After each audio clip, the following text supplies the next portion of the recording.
The State Border Guard Service of Ukraine has released a photo showing the Russian Navy's latest patrol vessel Pavel Derzhavin shadowing the Legend-class national security cutter USCGC Hamilton of the US Coast Guard in the Black Sea. According to the plan of joint exercises, the warships of the US Coast Guard and Ukrainian State Border Guard Service, during the passage by sea, worked out the coordination of actions in the International Tactical Group. It is noted that the exercises were closely watched by the Russian two Okhotnik Project border patrol ships of the Russian Federal Security Service or FSB and the Russian Navy's newest Pavel Derzhavin patrol vessel. The patrol vessel Pavel Derzhavin, built at the slipway of the Zelenodolska shipyard in the Volga area, as the Project 22163rd serial-built ship. The patrol ship was designed and built using the modular concept of armament. The ship is outfitted with the most advanced radio-technical and sonar systems. The project patrol vessels have been designed by the Severnoy Design Bureau, part of the United Shipbuilding Corporation. They are the first ships in Russia based on the modular design principle. Russia's Black Sea Fleet launched naval combat exercises on Tuesday as a U.S. Coast Guard vessel arrived in the region at a time of heightened tension between Russia and the West. Russia has expressed alarm about the presence of a U.S. warship in the Black Sea, declaring that it was monitoring and intercept the actions of U.S. Coast Guard patrol cutter Hamilton.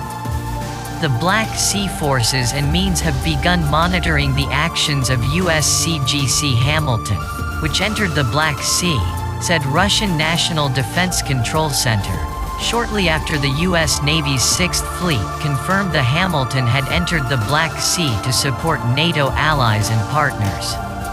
The Russian Defense Ministry also said that the military presence of non-regional powers in the sea does not facilitate regional stability, according to the report.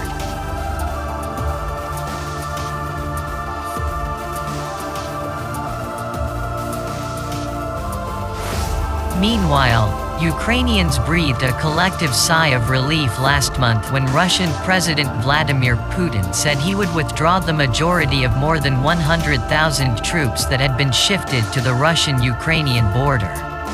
So did the US, NATO and the rest of Europe. But nobody should be breathing easy. Putin isn't one to stay on the retreat. So, where should we expect his next provocation? Very likely, the waters of the Black Sea. Russia invaded Ukraine in 2014 and carved off the strategically vital peninsula of Crimea, the largest land grab from a sovereign state in this century.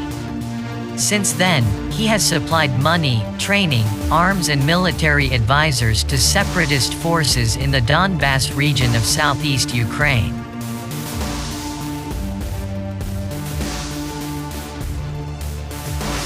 The recent buildup was probably a signal to the West of how relentless Putin will be on pressuring Ukraine, and of his deep opposition to it joining the North Atlantic Treaty Organization. It was also a distraction from his persecution of opposition leader Alexei Navalny, and played well with Putin's base in Russia, where his approval rating soared during the Crimea annexation. Finally, the buildup allowed the Russian military a pretty effective practice run, in case Putin does decide to roll the dice and invade across the border. Although one should never underestimate Putin's ability to surprise his geopolitical rivals, this doesn't seem like the moment for a full-blown land incursion. Putin is already financially overextended with his overseas adventures. Reconstructing Syria will come with a huge bill. Support to Ukrainian separatists is expensive. He has a great appetite for expensive new weapons militarizing space, for example. And he remains under significant sanctions from the West.